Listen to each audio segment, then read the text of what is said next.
ආයුබෝවන් ඔයාලා හැමදෙනාවම අදත් මගේ YouTube channel එකට සාදරයෙන් පිළිගන්නවා. ඉතින් මම අද ඔයාලට කියලා දෙන්න හදන්නේ ගොඩාක් ලේසියෙන් අපිට හදාගන්න පුළුවන් අල පරාට එකක්. ඉතින් මේක හරිම රසයි. පුංචි අයට වගේම ලොකු අයටත් ගොඩාක් රසට කන්න පුළුවන් අල පරාට එකක් මේක. ඉතින් අපි බලමු කොහොමද මේක හදන්නේ කියලා. ඉතින් ඒ වගේම ඊට කලින් මතක් කරනවා ඔයාලා තාමත් මාව subscribe කරලා නැත්නම් දැන්ම subscribe කරන්න. මගේ ඉදිරියේදී එන වීඩියෝ නරඹන්න මගේ channel එකත් එක්ක එකතු වෙන්න කියලා ආරාධනා කරනවා.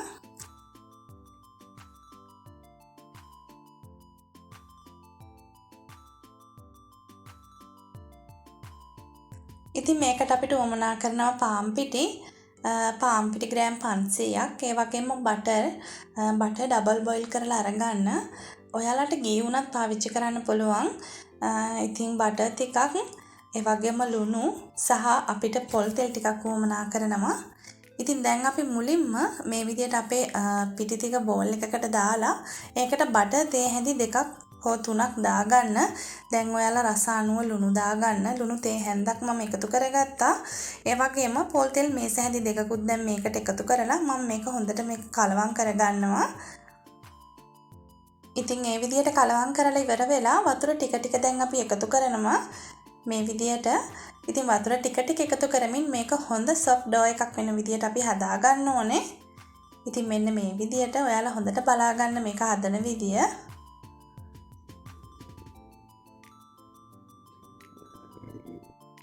දැන් හැන්ද පැත්තකින් තියලා අපි අතින් අනමු මේක. ඉතින් පිටි ටික එකට එකතු කරගත්තට පස්සේ අපිට මේක හොඳට අතින් අනා ගන්න පුළුවන් මේ විදියට.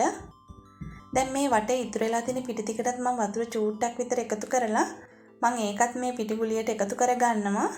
ඉතින් මේ විදියට ටිකක් අනා ගන්න.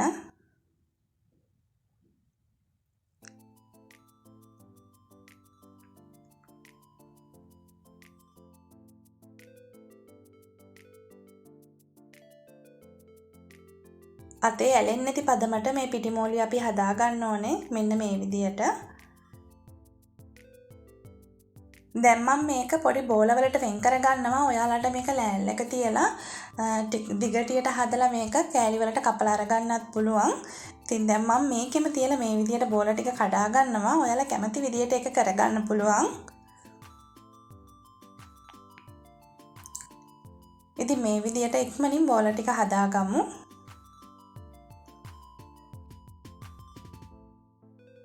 දැන් මම බෝල ටික මේ විදියට හදාගත්තා.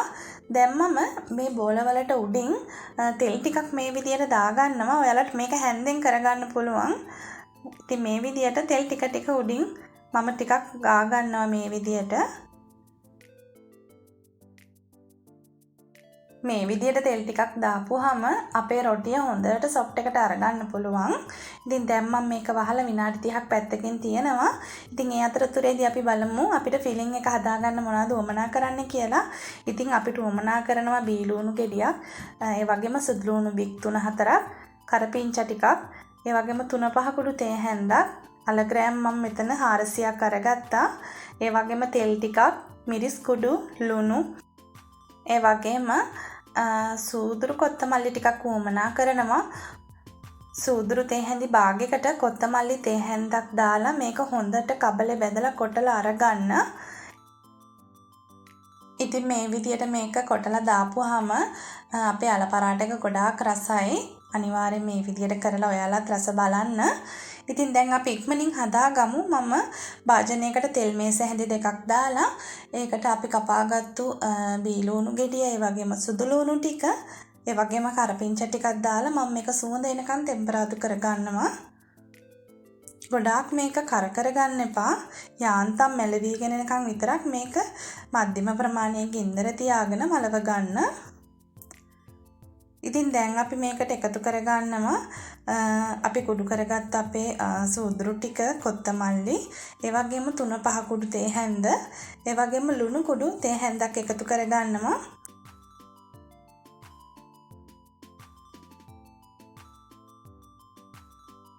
දිහට බෙදෙද්දී හොඳ සුවඳක් එනවා.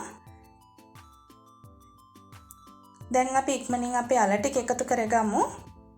ඊට පස්සේ මේ විදිහට මම හැන්දෙන් ටිකක් පොඩි කරගන්නවා.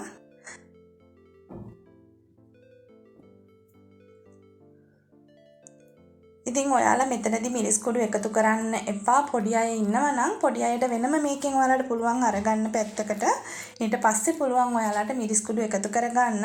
දැන් මම මෙතනින් එක රොටියකට හරියන්න මම මෙතනින් අරන් තියාගන්නවා. ඉතින් මිරිස් එකතු කරන්න කලින් මතක් කරලා පුංචි අයට මේ විදියට අරගන්න. ඉතින් දැන් මම මිරිස් කුඩු ටිකක් මේකට එකතු කරලා හොඳට කලවම් කරගන්නවා.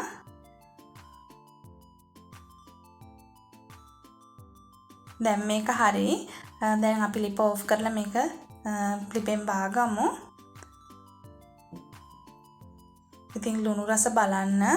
ලුණු මදි නම් ඔයාලට පුළුවන් මෙතනදී ලුණු ටිකක් එකතු කරගන්න. දැන් මම මේකට ගම්මිරිස් කුඩු තේ හැන්දක් එකතු කරගන්නවා තව.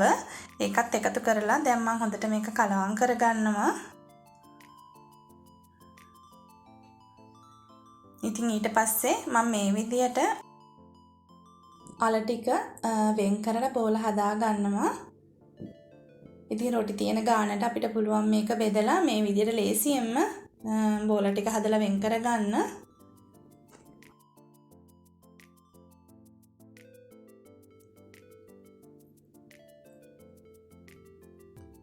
ඔන්න දැන් අපි ඔක්කොම බෝල ටික හදාගත්තා. අපි එහෙනම් ඉක්මනින් යමු අපේ පරාටා එක හදාගන්න.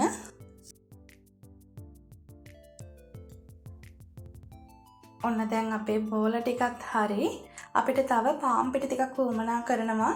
ඔයාලා පාන් පිටි ටිකක් ලෑස්ති කරගන්න. ඉතින් දැන් අපි මේ විදියට බෝලයක් අරගෙන ටිකක් මේ විදියට තුනී කරගන්න අතේ තියලා. ඉතින් ඊට පස්සේ අපි හදාගත්තු බෝලයක් අරගෙන මේ විදියට තියලා වටේට හිමීට ඔතා ගන්න. ඔතලා මේ විදියට හොඳට රවුම් කරලා මේ විදියට ටිකක් පැතලි කරගන්න. ඊට පස්සේ අපි පාන් පිටියකට දාලා හොඳට දෙපැත්ත හරවලා දාලා මේ විදියට ටිකක් හොඳට ලෑල්ල උඩ තියලා මේ විදියට තුනී කරගන්න. ඉතින් ගොඩාක් පරිස්සම් වෙන්න මෙතනදී තුවාල වෙන්න පුළුවන් රොටිය. ඒක නිසා ගොඩාක් පරිස්සමට මේ විදියට රෝල් කරගන්න. අත ගොඩාක් තද කරන්න එපා. ඉතින් මෙන්න මේ විදියට අපිට පුළුවන් අපේ පරාටා එක හදාගන්න. ඉතින් ගොඩාක් ලේසි. දැන් ඔයාලට පුළුවන් මේ විදියට පරාටා ගෙදරදී හදලා බලන්න. ඉතින් ඊට පස්සේ අපිට හොඳට රත් වෙච්ච කබලකට මේ විදියට දෙපැත්තට දාලා පුච්ච ගන්න තමයි තියෙන්නේ. ඉතින් මෙන්න මේ විදියට හැන්දෙන් තද කරන ගමන් හොඳට දෙපැත්ත දාලා පුච්ච ගන්න. දැන් මේක හරි. ඉතින් මේ විදියට තමයි අපේ පරාටා එක තියෙන්නේ පිච්චුනහම. ඉතින් මෙන්න මේ විදියට ලස්සනට පිම්බෙන පරාටාත් අපිට හම්බෙනවා එතකොට. ඉතින් මේ තියෙන්නේ අපි හොඳට හදාගත්තු අපේ රස පරාටා ටික. ඉතින් මම ඔයාලට දැන් මේක කඩලත් පෙන්නන්නම්. ඉතින් ගොඩාක් මෙලකට මේ පරාටා එක තියෙනවා. ගෙදර හින්දපු හොදි ටිකක් තියෙනවා නම් අපිට මේක රසට කන්න පුළුවන්. වෙනම හොදි හදන්න ඕනෙත් නැහැ. ඉතින් මං හිතනවා මේ වීඩියෝ එකට ඔයාලා කැමති වෙයි කියලා. ඔයාලා කැමති නම් ලයික් එකක් දාලා කමෙන්ට් එකක් අනිවාර්යෙන් දාන්න. එහෙනම් ඉක්මනින් මේ විදිය වටිනා වීඩියෝ එකක් එක්ක මුණ ගැහෙමු. ඔයාලා හැමෝටම නිරෝගීමත් සුබ දවසක්.